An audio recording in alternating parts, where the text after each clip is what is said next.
Hello everyone. This video is for a few of my learners जिन्होंने request करा था कि पहले 3-4 महीने पहले मैंने एक वीडियो सीरीज डाली थी। एक्चुअली 2 शॉर्ट वीडियोस मैंने डाली हुई थी जिसमें हमने ये देखा कि मेरा अपना माइंडसेट क्या रहता है एग्जामिनेशन हॉल के अंदर। ख़ास तौर पे इस वीडियो में और आने वाली 2-3 वीडियोस में मैं अपना 2023, 24, 25 का जो प्रीलिम्स का पेपर है, ठीक है, वहाँ पे आंसर हम नहीं देखेंगे। ये देखने की कोशिश करेंगे कि भैया अच्छा ओके, ये जो मैंने सवाल छोड़ा, ये सवाल क्या सोच के छोड़ा? ये जो मैंने ऑप्शन टिक किया, जो हो सकता था कि मुझे ना आए, ये जो मैंने ऑप्शन कोई यहाँ पे टिक किया होगा, जो हो सकता था कि मुझे ना आए, जो मुझे कन्फर्म ना हो, लेकिन फिर भी क्या सोच के मैंने वो टिक किया और वो आंसर कैसे सही हुआ। हो सकता है वो जो थॉट प्रोसेस है, जो मेरे लिए काम किया, पिछले 4 अटेम्प्ट में लगातार काम किया है to score more than 100 always and 110 plus 3 times. तो वो जो थॉट प्रोसेस है उसको हम यहाँ डिस्कवर करेंगे। अगेन मैं आपको बोल रहा हूँ क्योंकि ये देखिए ये मेरा अपना रॉ पेपर है और ऑब्वियसली अगर मैं सिर्फ 104 स्कोर किया हूँ 2025 में, दैट मीन्स इसमें जो आंसर टिक किए गए होंगे वो गलत भी होंगे। वी आर नॉट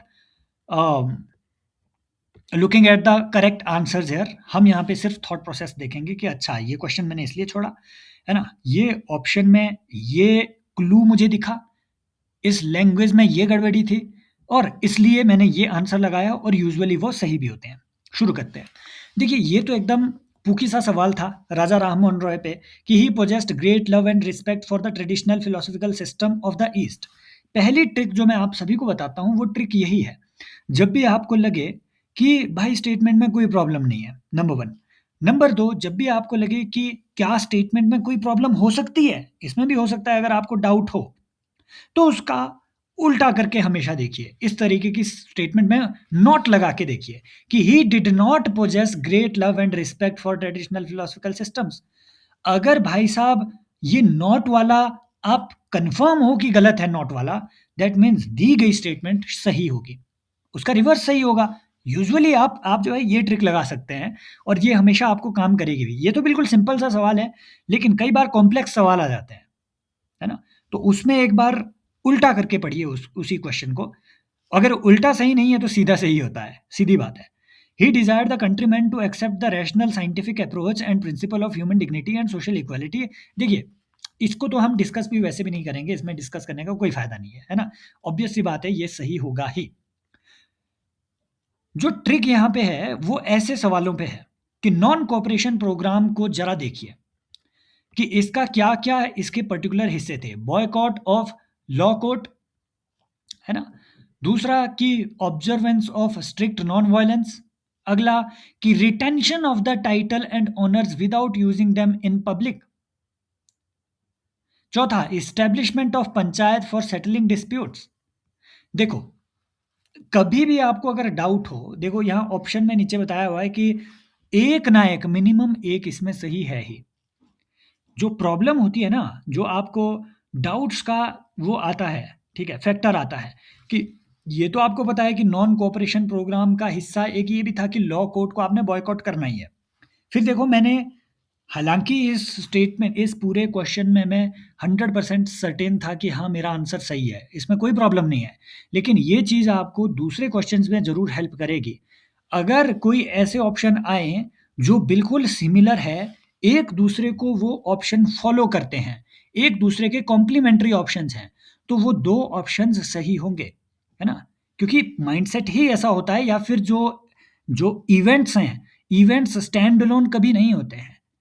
उससे कुछ एसोसिएटेड इवेंट्स भी होते हैं और इसी को बेसिस मान के ही यूपीएससी उस तरीके के सवाल पूछती है कि does statement two explain the statement one और नॉट। अगर वो एक लॉजिकल पैराग्राफ बना रहे हैं ना, हाई लाइक्लीहुड होता है इस बात का कि वो है ना एक ही जगह से लिए गए हैं या एक दूसरे को एक्सप्लेन कर रहे हैं। समझ रहे हो? अब मान लो यहाँ से एक्सप्लेनेशन बेस्ड सवाल भी वो बना सकते थे कि second statement explains the first one.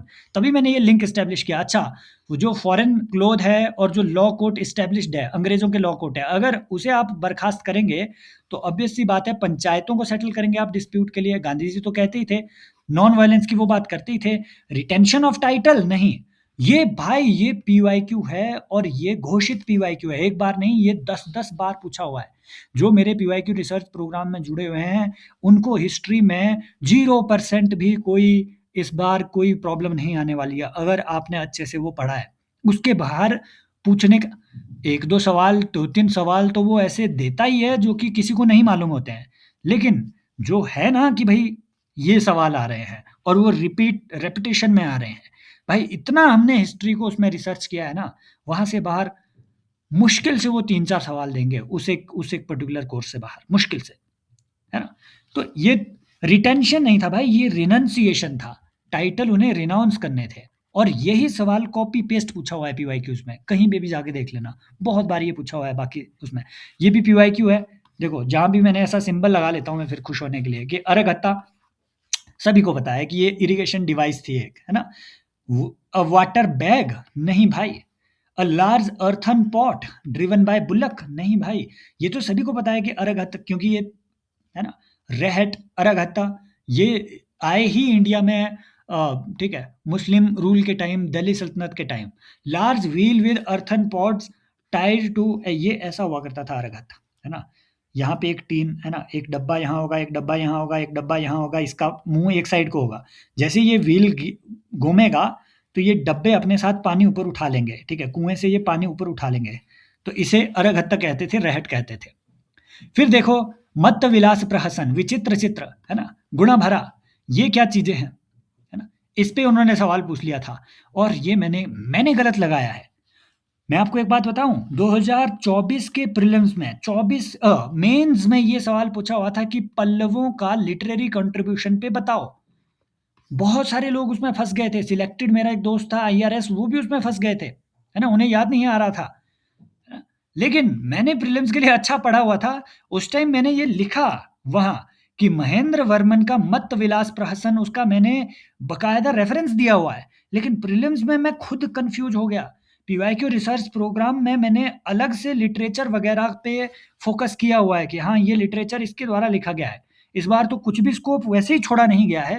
पिछले साल वाले पीवाईक्यू रिसर्च प्रोग्राम में भी मैंने एम्फेसिस खुद एम्फेसाइज करके ये बताया हुआ था कि इनसे सवाल बन सकते हैं इन चीज़ों से। बावजूद इसके मैंने गलत आंसर खुद लगा दिया, मैं इन्हीं में कंफ्यूज हो गया, है ना? एक बहुत पहले तक ये ट्रिक ज़रूर चलती थी कि जब एक जैसे नाम हो ना, एक जैसे नाम, वर्मन वर्मन दिया हुआ है, नॉर्मली यही है ना, वर्मन वर्मन वर्मन, तो नॉर्मली वर्मन में से ही आंसर होता है, ये पहले चला करता था। मैं नहीं कहूँगा कि इसे ब्लाइंडली आप इम्प्लीमेंट करो, लेकिन इस ट्रिक ट्रिक नहीं, इस पॉइंट को आप कंसीडर कर सकते हो कि जब सिमिलर नेम्स दिए गए हैं, वो नॉर्मली एग्जामिनर इसीलिए देता है क्योंकि उन्हें उन्हें लगता है कि इससे कंफ्यूज किया जा सकता है कि है ना, बंदा ऐसे ही याद करता है कि मत्त विलास कोई वर्मन होगा, है ना? नॉर्मली ऐसे ही याद करता है, तो उसको ट्रिक करने के लिए ही यूपीएससी ऐसे कुछ एक सवाल बनाता है। तो आप अपने रिस्क पे ये सारे जो भी मैं आपको बता रहा हूँ अपनी ऑब्जर्वेशंस, अपने रिस्क पे, अपने है ना, अ, अपने लॉजिक का यूज़, गट फीलिंग का यूज़ करके ही इन्हें अप्लाई करें।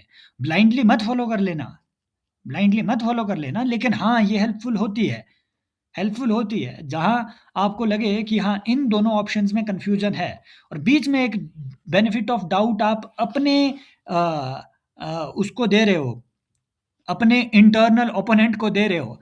अगर ये डाउट आप दे रहे हैं कि अच्छा शिव विष्णु भी हो सकता है, तो इसे आप एलिमिनेट कर सकते हैं इस ग्राउंड पे कि हाँ, वर्मन वर्मन दिया हुआ है। आंसर इन्हीं दो में से एक होगा कोई। देखिए फिर फाहयान पे अगेन इसमें तो क्या ही करना है, ये तो एकदम पिछले साल का पेपर सच में बहुत ईज़ी सा था, इसलिए आई थिंक वो कट ऑफ भी इतनी ऊपर गई, है ना? फिर देखिए एक और बात ये, बिल्कुल एकदम पूकी सा सवाल था पीवाई के रिसर्च प्रोग्राम में, क्योंकि मैं तो पढ़ाता हूँ तो मुझे याद रहेगा ही, है ना? और ये इसलिए भी था क्योंकि आई थिंक चोलाज़ पे एक मूवी बनी है 1-2 साल पहले, है ना? तो उसमें राजेंद्र चोला और राजा राजा चोला, इन दोनों का बड़ा रेफ़रेंस था। इनफैक्ट चोलों पे चोल चेर पांड्या, अर्ली चोल चेर पांड्या, लेटर चोल चेर पांड्या, और बीच में जो एक ग्रेट डिसरप्शन का फ़ेज़ आता है 200-300 साल का, कमेंट सेक्शन में बताओ उस टाइम पे साउथ को कौन रूल कर रहा था? वो जो पीजेंट्स के लीडर थे, उन लीडरों को उनके वंश को क्या कहा जाता था? कमेंट सेक्शन में बताओ, वो लोग जिन्होंने पीवाईक्यू रिसर्च प्रोग्राम में एनरोल किया है और मेरे साथ हिस्ट्री पढ़ी हुई है। रिवाइज़ कीजिए, एक्टिव रिकॉल कीजिए। तो इसमें तो कोई है ना, बाकी डिस्प्यूट ही नहीं था। किसको पता था कि, तो पता था भाई ये कि भाई यहाँ राजेंद्र चोल है और ऐसे काम इन्होंने ही किए हैं। राष्ट्रकूट ऐसे नहीं गया है, कोई उनका एक्सटर्नल इन्वेजन उतना बड़ा नहीं हुआ है।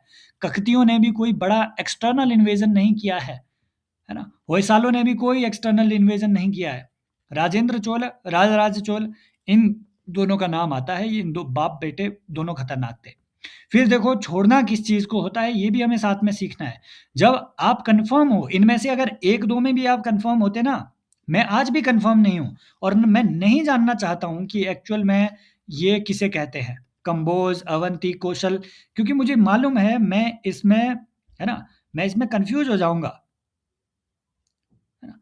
मैं इन चीज़ों में कन्फ्यूज़ हो जाऊँगा। हालाँकि आप थोड़ा याद ये कर सकते हैं इसमें कि अच्छा, गोदावरी मतलब साउथ जैसे में होगा, है ना? तो आप ऐसे कंबोज-कुंबोज वगैरह को इसमें रिलेट कर सकते हैं। आई एम स्टिल नॉट श्योर कि अच्छा, कौन कहाँ रहा होगा, क्योंकि अस्मक का मुझे अभी भी कोई ज्ञान नहीं है। हाँ, कौशल का, अवंती का, इनका हम थोड़ा आइडिया लगा सकते हैं कि अच्छा, ये नॉर्थ में रहे होंगे। फिर भी क्योंकि देखो इतनी डीप नॉलेज किसी की होती नहीं है, तो अगर आपने कोई ऐसे सवाल छोड़ने भी है ना, तो छोड़ सकते हैं आप। छोड़ सकते हैं, क्योंकि नीचे भी देखो ऑप्शन ऐसे दिए हुए हैं, तो इसमें फालतू का टाइम वेस्ट करके आपने अपना प्रीलिम्स मरवा नहीं देना है। जहाँ आपको लगे कि नहीं यार कोई आइडिया लग ही नहीं रहा है, तो छोड़ दो, बाकी भी छोड़ रहे हैं। आपके पास 100 क्वेश्चन है, आपको उसमें से सिर्फ़ और सिर्फ़ 58, 59 ठीक करने हैं। गलत 15-20 कर लोगे, 20 भी कर लोगे तो कोई प्रॉब्लम नहीं है। 20-25 कोई प्रॉब्लम नहीं है। फर्स्ट गंधर्व महाविद्यालय म्यूजिक, अगेन देखो मुझे नहीं मालूम था भाई ये कि कौन और ये किसने बनाया हुआ है, पालुस्कर, है ना? नहीं मालूम है, नहीं मालूम था तो छोड़ो, मैंने ये छोड़ दिया। इज्जत देके छोड़ो क्वेश्चन को, क्योंकि आपको हर चीज़ नहीं पता होनी चाहिए। फिर देखिए ये अशोकन इंस्क्रिप्शन में राजुक, युक्ता, है ना, प्रादेशिक, ये क्या चीज़ थे? इन पे उन्होंने सवाल पूछा हुआ है। क्या विलेज लेवल के बंदे को आप प्रादेशिक कहोगे क्या? या राजुक कहोगे क्या? है ना? ये डिस्ट्रिक्ट लेवल के एडमिनिस्ट्रेटर थे। ये डिस्ट्रिक्ट लेवल के एडमिनिस्ट्रेटर हुआ करते थे, है ना? प्रादेशिक, है ना? वहाँ पे प्रदेश कहा करते थे डिस्ट्रिक्ट को, अशोकों के टाइम पे, है ना? Pradeshik, Rajuk, Yukta, they were district level administrators back then. तो ये भी एकदम कन्फर्म सा सवाल था, इसमें कोई डिस्प्यूट नहीं था, है ना? और आप उसमें नाम से भी थोड़ा आइडिया लग रहा है कि प्रादेशिक मतलब प्रदेश का हेड। तो उस टाइम स्टेट को या प्रोविंस को प्रदेश नहीं कहते थे, है ना? उसे भुक्ति या फिर उपारिक, नहीं, भुक्ति कहा जाता था उस टाइम पे प्रोविंस को, और उपारिक कहा जाता था उसके गवर्नर को। तो अगर उपारिक गवर्नर है तो प्रादेशिक क्या हो सकता है और? ऐसा थोड़ा आइडिया भी तो लगा सकते हैं आप, पेरिफेरल नॉलेज इसमें हमेशा काम आएगी बस, है ना? जब भी आपको लगे कि देखो विलेज का तो ऐसा है कि विलेज हेडमैन था ही नहीं, बनता ही नहीं है उसका ये रहना विलेज हेडमैन, है ना? उसका तो कोई, वो ग्रामिक ग्रूमिक हुआ करते थे। तो प्रादेशिक से जब आप आइडिया ही लगा रहे हैं कि कोई न कोई बड़ा कर्मचारी आपको लग रहा है, अब कितना बड़ा है? सेंट्रल एडमिनिस्ट्रेशन के लिए तो हमेशा, है ना, ये यहाँ से ये भी पता चल रहा है कि एक पर्टिकुलर टेरिटरी का हेड है ये प्रादेशिक, है ना? एक पर्टिकुलर टेरिटरी का हेड है, ये भी आपको तो आइडिया लग रहा है इससे, है ना? तो ये कितना बड़ा है? सेंट्रल एडमिनिस्ट्रेटर में टेरिटरी का हेड कौन था? वो तो खुद राजा था। तो सेंट्रल एडमिनिस्ट्रेशन का तो आपको लग ही नहीं रहा है ये कि उसका हो सकता है ये। प्रोविंशियल एडमिनिस्ट्रेशन का आपको पता है, भुक्ति, उपारिक, तो बचा क्या? District level. अगर कभी कंफ्यूजन हो तो इन सारे चीज़ों को, पेरिफेरल नॉलेज को आप उसमें यूज़ कर सकते हैं।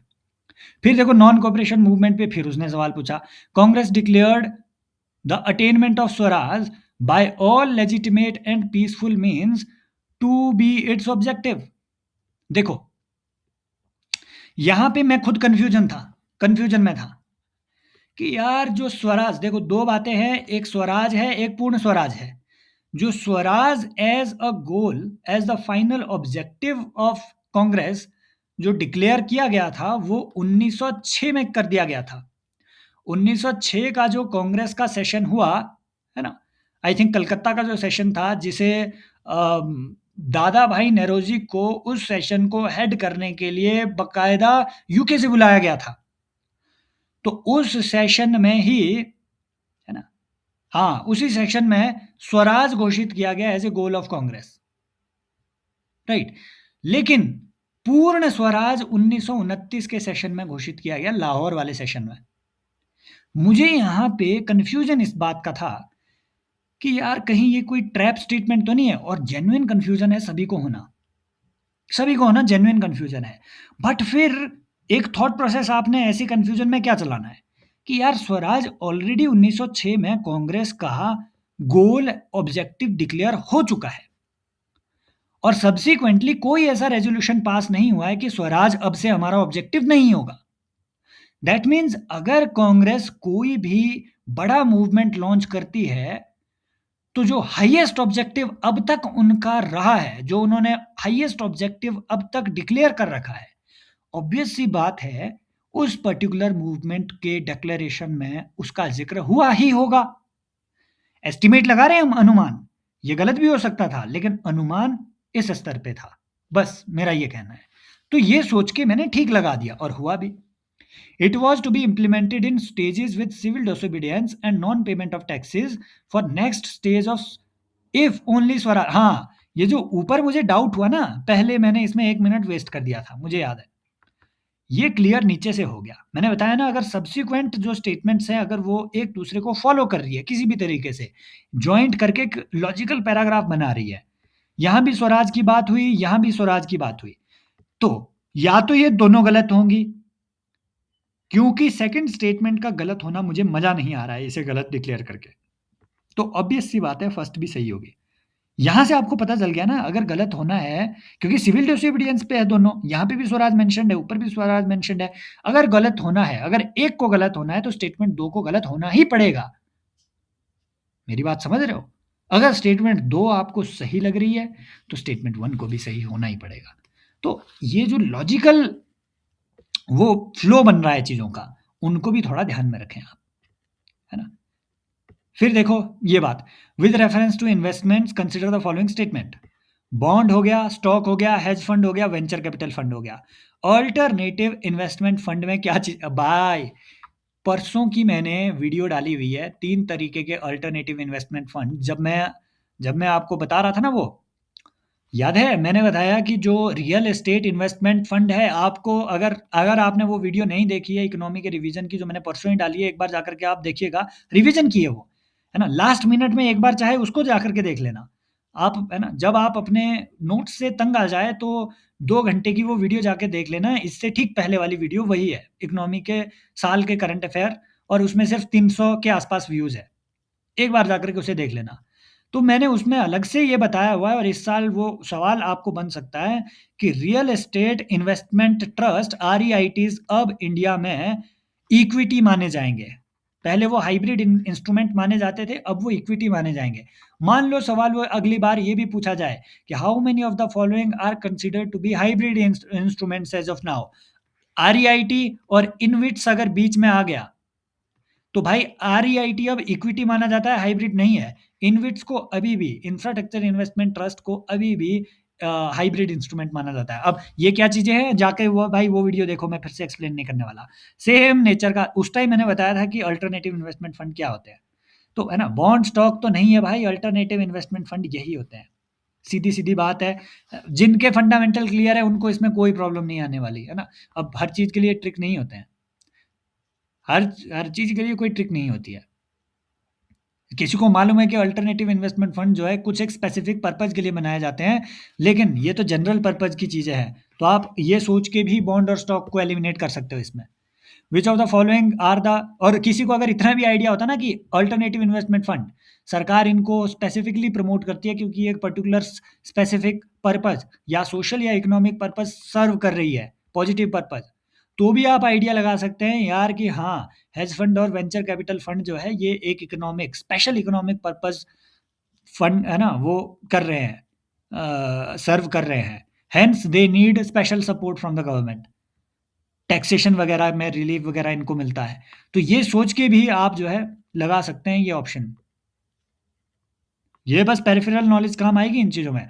फिर देखो ये, इस पे मैंने आपको बताया था ना, यहाँ मैंने लिखा भी है सीनियर एज, है ना। आरबीआई की वेबसाइट खुद आप जा करके देखोगे तो आपको पता चलेगा कि printing and distribution of currency notes is, सारे जितने भी टेक्स्ट है उसमें इसे कंसिडर किया जाता है as a source of income for RBI.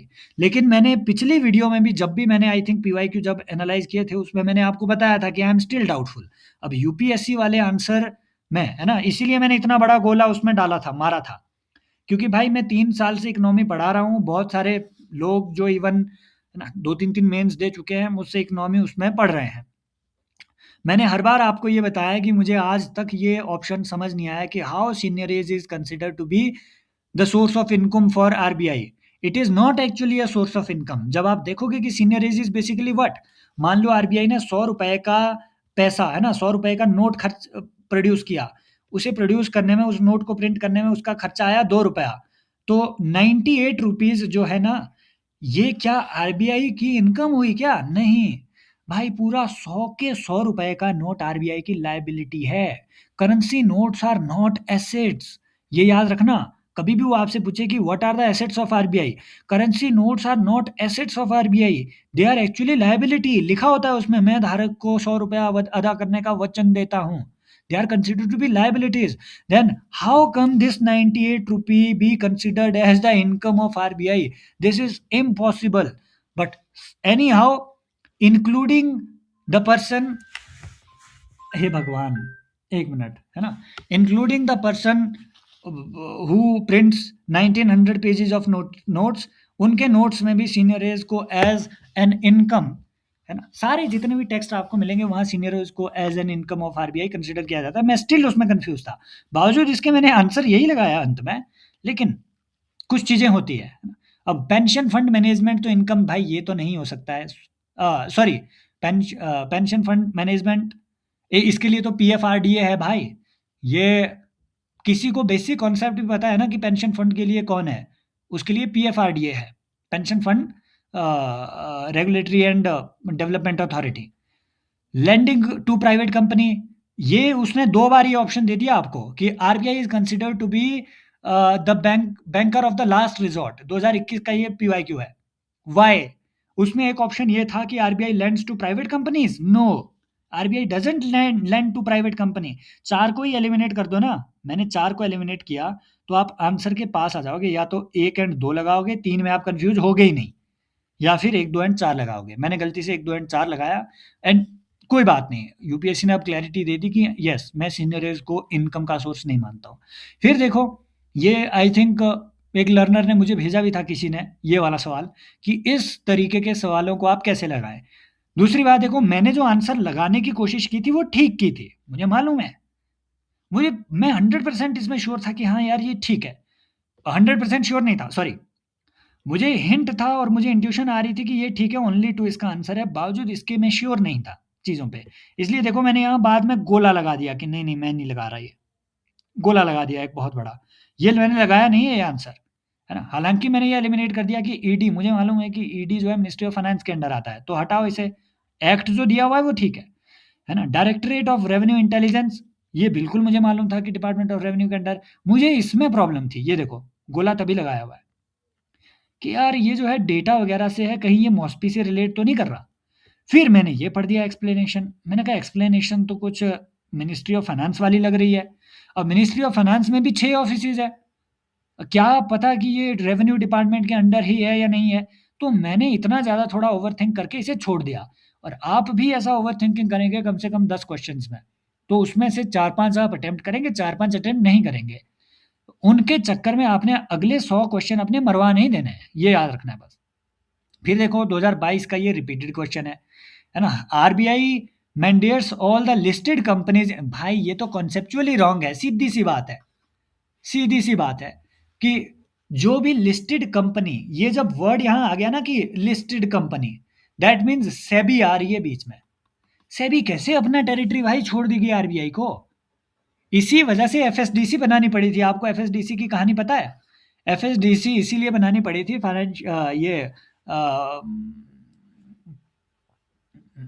Financial stability and development council, क्योंकि 2007-8 में एलआईसी ने एक एक प्लान लॉन्च कर दिया। वो प्लान इक्विटी लिंक्ड था। तो भाई सेबी बीच में आ गई। सेबी ने बोला कि क्योंकि इक्विटी लिंक्ड तुम्हारा प्लान है, तो जो इंश्योरेंस रेगुलेटरी डेवलपमेंट अथॉरिटी है उसके कंट्रोल में ये वाली स्कीम नहीं आएगी, ये हम रेगुलेट करेंगे। सेबी और एलआईसी के बीच में हो गए विवाद। तो जब भी विवाद आएगा बीच में, फाइनेंस मिनिस्टर आए, बोला कि हम एक डेवलपमेंट काउंसिल बनाते हैं एफएसडीसी, और एफएसडीसी में सारे जितने भी तुम रेगुलेटर हैं तुम्हारे हेड मेंबर होंगे, मैं उसकी चेयरमैन खुद होंगी। ये है एफएसडीसी की कहानी।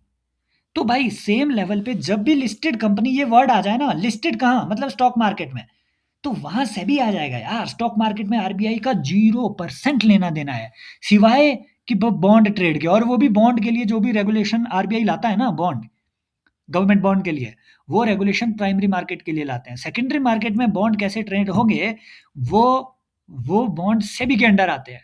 सेकेंडरी मार्केट में जो ट्रेडिंग हो रही है, जो स्टॉक्स में ट्रेडिंग हो रही है, मेरी बात समझ रहे हो? तो बहुत ज़्यादा कॉम्प्लेक्सिटी है फाइनेंशियल उसमें भी। बस ये थोड़ा आइडिया आइडिया रहे ना आपका कि अच्छा यार लिस्टेड कंपनी की बात आई तो आपने देखना ही नहीं है बीआरएसआर पे। In India company submitting BRSR makes disclosure in the report that are largely non financial in nature. एक minute, in India company submitting BRSR, हाँ हाँ, नॉन फाइनेंशियल, और क्या फिर लिखा है ना ऊपर, बिजनेस रिस्पॉन्सिबिलिटी एंड सस्टेनेबिलिटी।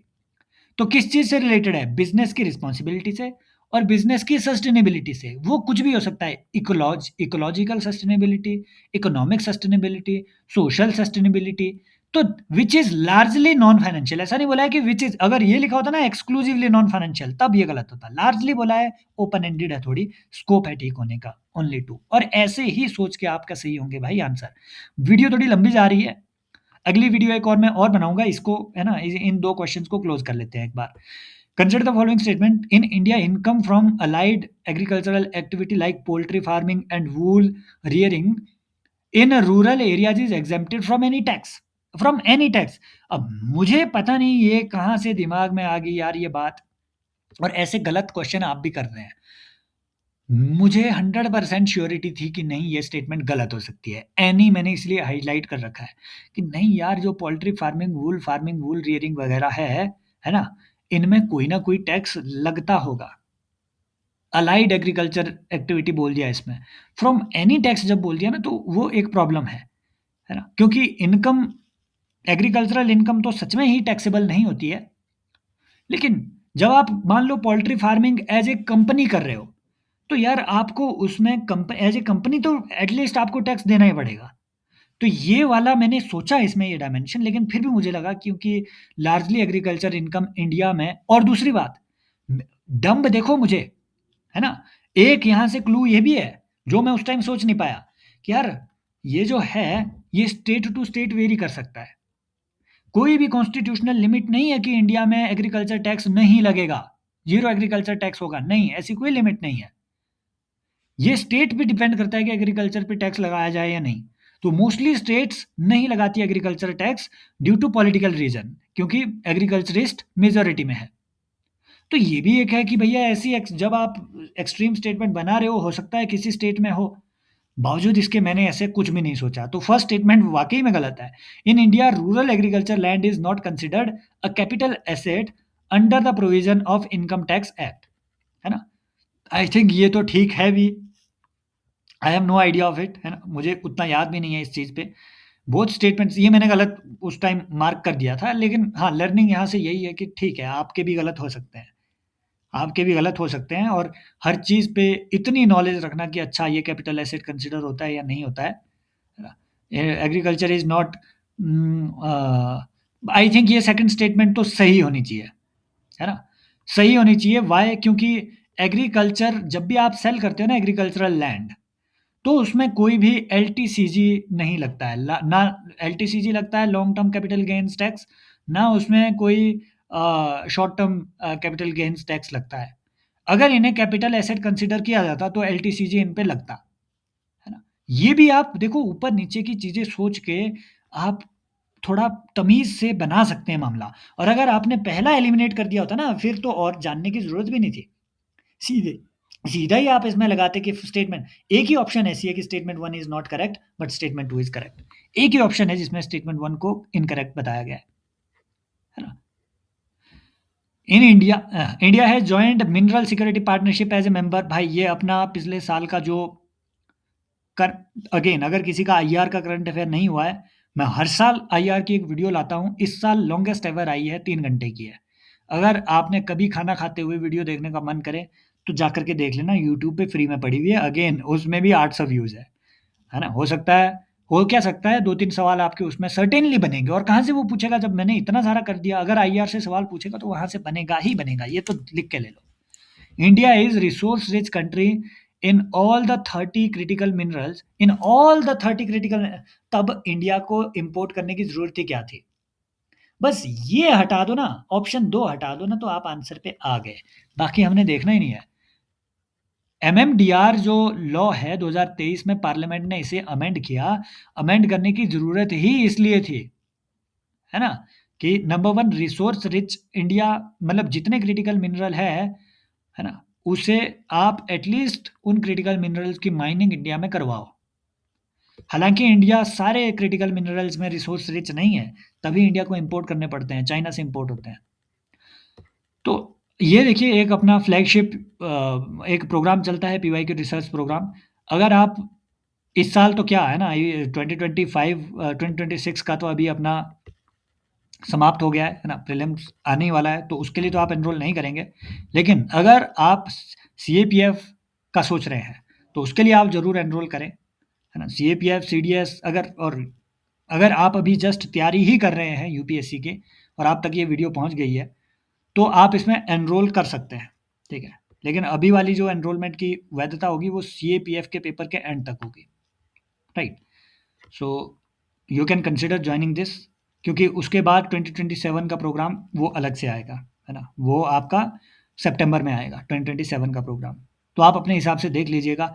हाँ, अगर आपको किसी स्टेट पीसीएस के लिए, कोई आने वाला स्टेट पीसीएस है, सीएपीएफ वगैरह है, उसके लिए एनरोल करना है तो आप कर सकते हैं।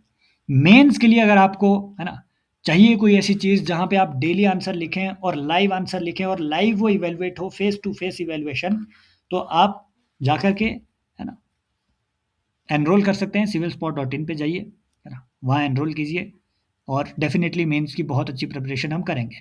It is basically a contribution based, कि भाई कोई भी क्लेम नहीं कर रहा है कि we are the perfect mentor, किसी को क्लेम करना भी नहीं चाहिए। लेकिन ऐसा है कि हाँ, परफॉर्मेंस आपकी वहाँ पे बहुत बेटर होगी। जो लोग ज्वाइन किए हैं उन्हें इस बात का अंदाजा हो गया है। Thank you so much, take care, bye bye, as always love you all. Next video आएगी, आज ही आएगी एक और इसी पे, है ना, सी सेट की भी आएगी। अगले 3 दिन जो है थोड़ा कर लेते हैं, ये माइंडसेट बिल्डिंग का है तो कर सकते हैं इस पे। Thank you so much, take care, bye bye, as always love you all, bye.